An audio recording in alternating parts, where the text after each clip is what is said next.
Jagung merupakan salah satu tanaman pangan terpenting di dunia selain gandum dan padi. Biji jagung sangat kaya akan karbohidrat, protein, lemak, dan kalsium, sehingga dapat dijadikan berbagai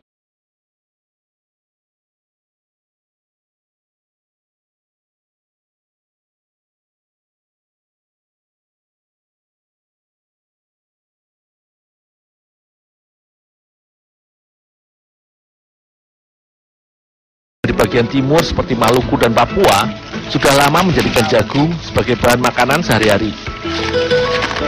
Tanaman yang mempunyai nama latin Sema spesies ini merupakan tanaman semusim dengan masa panen sekitar 3 sampai 3,5 bulan. Jagung-jagung yang aku petik ini akan diolah menjadi kue tradisional khas Manado, yaitu kokole atau kue jagung. Untuk membuat kokole, dibutuhkan jagung yang berukuran sekitar 2 bulan atau setengah tua. Jagung yang sudah dipanen selanjutnya dikupas. Di saat berumur 2 bulan, kulit jagung sudah mulai kering, jadi mudah untuk dibuang. Bulir jagung diserut dengan menggunakan pisau seperti ini, dan selanjutnya akan dihaluskan untuk diambil saripatinya. Lebar ke jalan itu boleh pegang itu.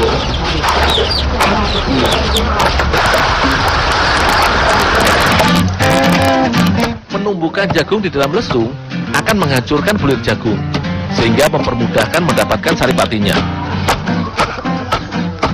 Saripati jagung kaya akan kandungan protein yang sangat baik untuk sistem kekebalan tubuh. Vitamin dan kalsium dalam jagung juga berguna pada pertumbuhan tulang dan gigi anak.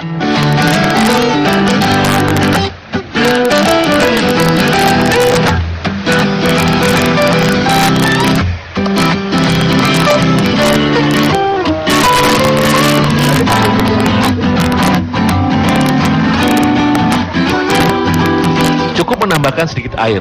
Jagung halus sudah diperas. Nantinya, air saripati jagung inilah yang akan dijadikan bahan pembuatan kue kokole.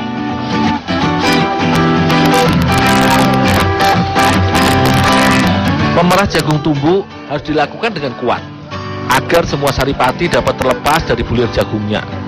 Semakin halus hasil tumbukan jagung, maka akan semakin banyak sari jagung yang didapat. Wow, dingin.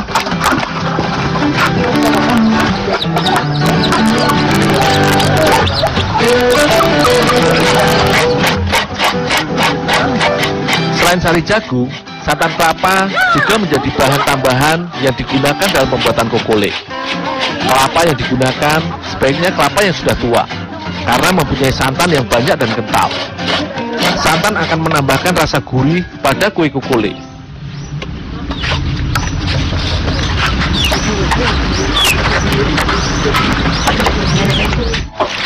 Bakalan waktu. Tante, ini jagungnya udah diramas. Kalau taruh jadi situ, kalau Beki akan jadi kontra mau memasak kokole sama-sama Kang. Oh, ya Tante. Satu bagian santan akan dicampur dengan satu bagian sari jagung.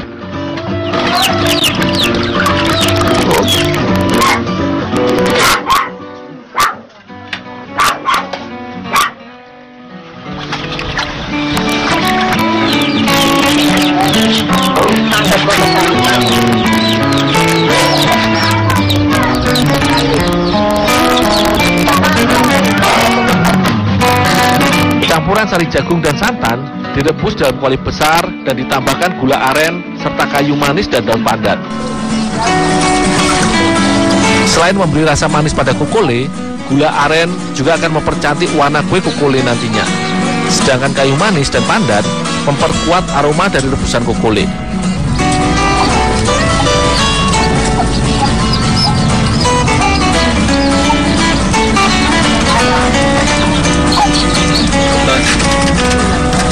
Selama memasak kokole, aku harus terus mengaduk adonannya dengan pengaduk bambu. Ini dilakukan untuk menjaga agar saripati jagung tidak mengendap ke dasar kuali. Lamanya pengadukan tergantung dari banyaknya adonan serta besarnya api yang digunakan untuk memasak. Kue kokole matang saat adonan sudah mengental dan berwarna kuning kecoklatan. Taruh sini.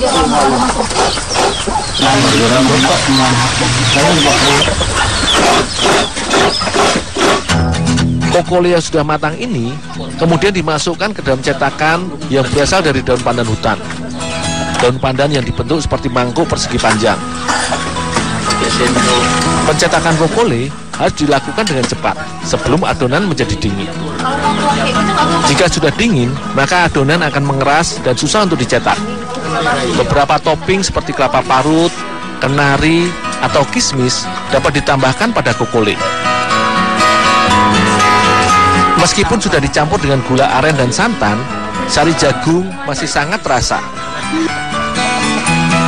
Kokole juga biasa disebut sebagai puding Manado. Dengan rasa gurih dan manis, puding jagung ini cocok disajikan selagi hangat. Satu lagi olahan jagung yang memperkaya aneka kuliner Nusantara.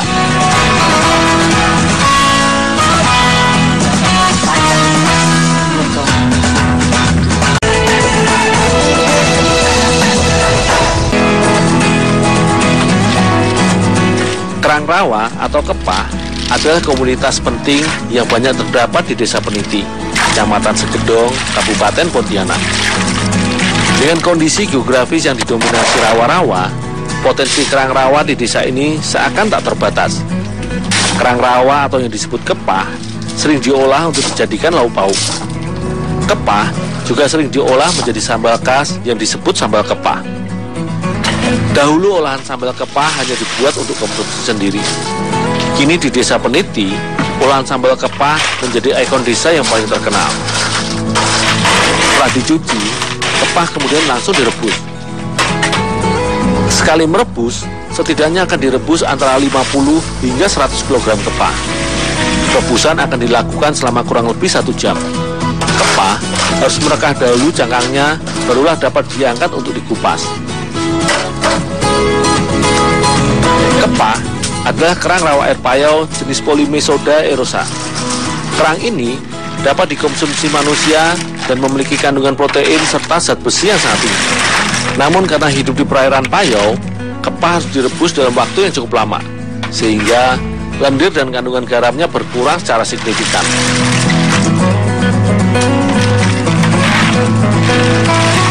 Yang paling memakan waktu adalah proses pemisahan daging dan cangkang kepah. Mau tak mau, kita harus memeriksanya satu demi satu. Terkadang, daging kepah berukuran cukup kecil, sehingga kita harus memeriksanya dengan seksama. Harga kepah di Desa Peniti saat ini sekitar Rp10.000 per kilogramnya. Ini disebabkan pertengahan tahun bukanlah musim kepah. Jika sedang musim seperti bulan Desember, harga kepah bisa turun hingga Rp3.000 per kilogramnya.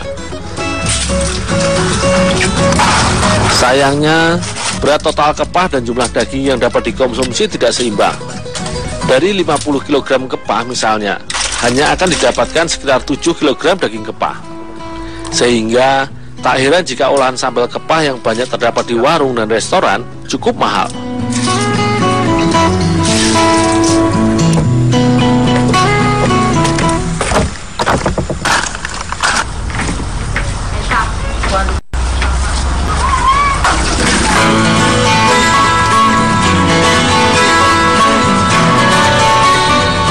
Meski telah direbus dalam waktu yang lama, daging kepah masih harus dicuci lagi dengan air tawar karena kandungan air yang sangat payau di daerah ini.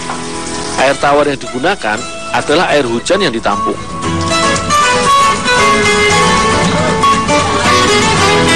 Sambal kepah ada perpaduan antara cabai, gula merah, dan asam dalam jumlah yang sangat banyak.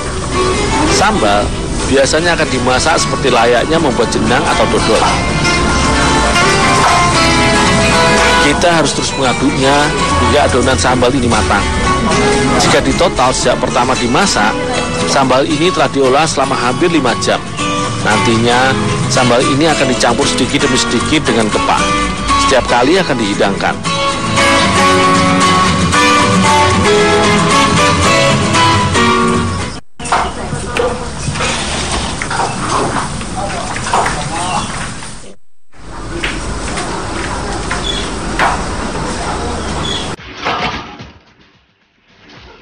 Pondok Pengkang Desa Peniti, sambal kepah adalah pendamping untuk olahan makanan yang disebut pengkang. Bahan utama membuat pengkang adalah beras ketan putih. Beras ketan putih ini kemudian kita aron dengan ditambah santan kental. Dengan penambahan santan, beras ketan menjadi semakin kaya minyak dan rasa gurih. Sebab santan kelapa yang ditambahkan berasal dari kelapa tua yang mengandung banyak minyak. Bahan diaronin saat masih panas, sehingga kondisi butiran ketannya dalam kondisi lembek, yang mana ini akan membuat santan meresap ke seluruh bahan dengan maksimal.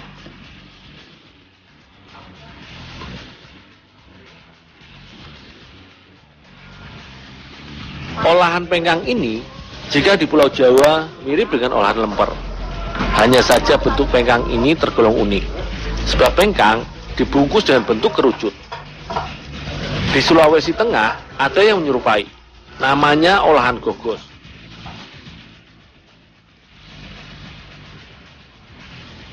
Udang ebi yang ditambahkan telah dimasak terlebih dahulu. Ukuran udang ebi yang digunakan sebagai isi pengkang adalah udang ebi yang cukup besar.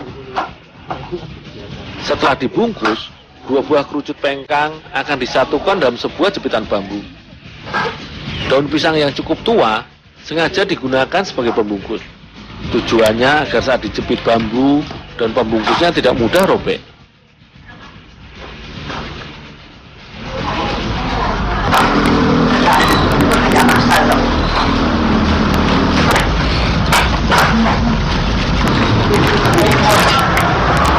Di rumah makan Pondok Pengkang, setiap hari ribuan jepit pengkang akan habis terjual. Jadi, tidak heran jika bagian pembakaran pengkang ini sangat sibuk.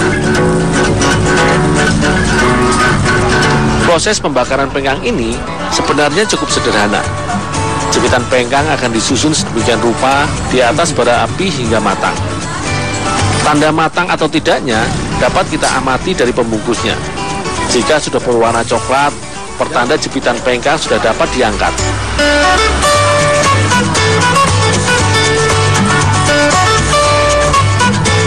Istilah pengkang sebenarnya adalah istilah masyarakat keturunan Cina yang menyebut sesuatu yang dibakar. Jadi tanpa disadari, ada semacam akulturasi budaya pada makanan khas Desa Peniti ini.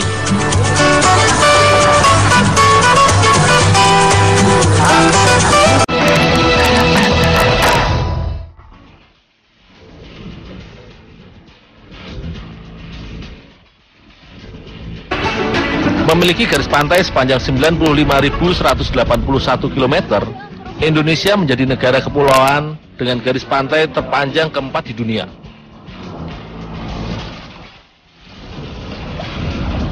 Dengan potensi kelautan sebesar itu, tidak heran jika sebagian masyarakat ujung Pulau Sulawesi ini banyak menggantungkan hidupnya dari hasil laut dan pesisirnya.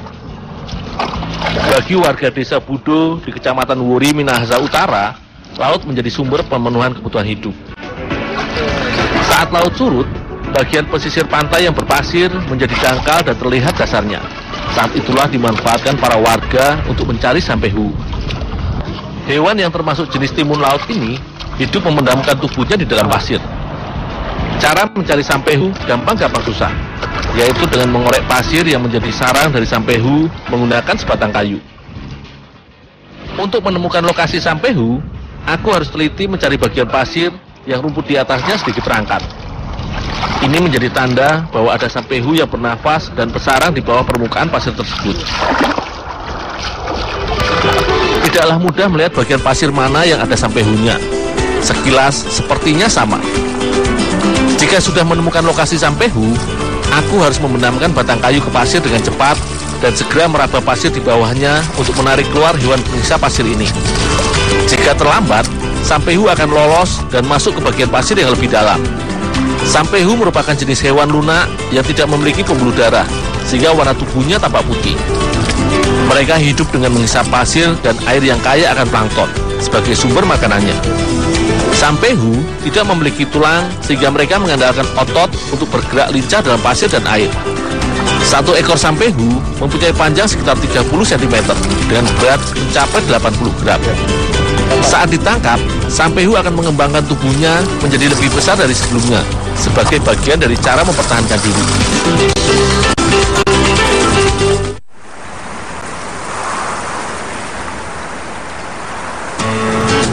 Dalam sehari, para pencari sampehu bisa mendapatkan sekitar 100 ekor sampehu.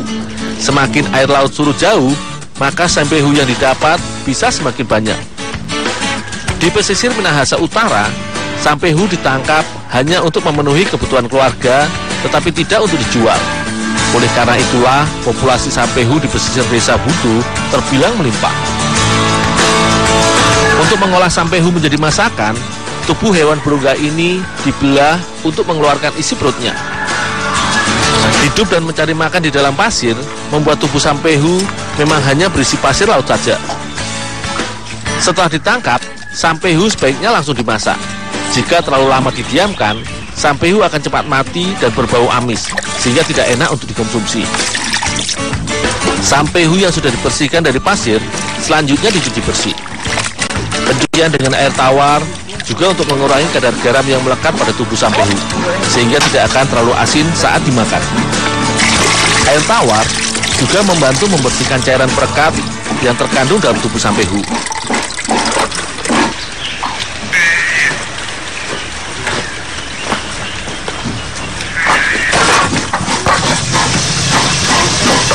Panci yang berisi air yang sudah mendidih ini akan merebus dan melunakkan sampehu, sehingga mudah untuk diolah nantinya. Sampehu direbus sekitar 30 menit sampai tekstur tubuh sampehu sudah lunak. Sampehu menjadi salah satu sumber protein warga pesisir Minahasa Utara, khususnya masyarakat desa Butuh. Kandungan protein dan asam amino yang lengkap sangat baik bagi anak dalam masa pertumbuhan. Protein tinggi sampehu pun sangat berperan penting untuk meregenerasi sel serta pankreas yang dibutuhkan untuk meningkatkan produksi insulin para penderita diabetes.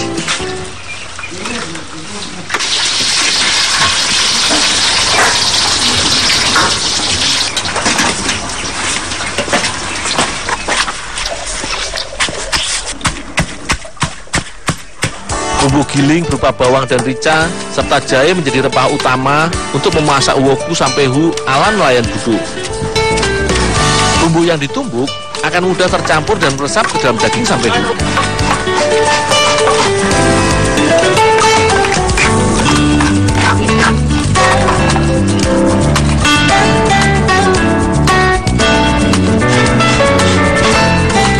Sementara daun bawang yang tinggi kandungan serat hanya dipotong tipis-tipis.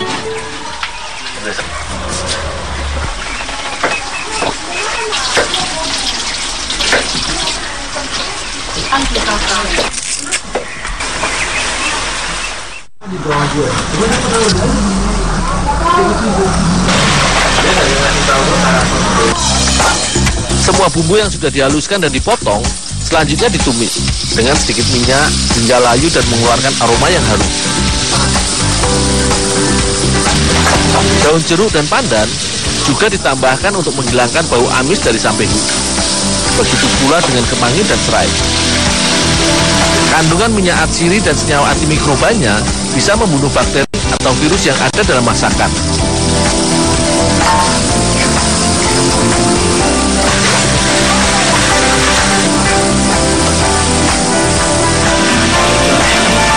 Sebagai pelengkap, santan ditambahkan untuk memberikan cita rasa gurih dari masakan woku sampehu ini.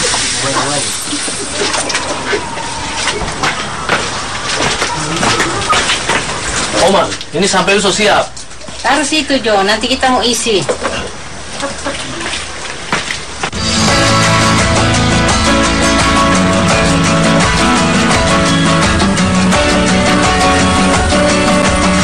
Sayur woku sampehu ini biasa menjadi menu andalan warga Butuh sebagai lauk sehari-hari. Jumlahnya yang melimpah di perairan sekitar desa serta kaya akan kandungan gizi mampu memenuhi kebutuhan masyarakat pesisir Sulawesi Utara. Saat dimakan, tekstur daging sampehu terasa kenyal. Paduan bumbu rempah woku juga memberikan kekhasan pada masakan Minahasa ini. Sangat enak dan gurih.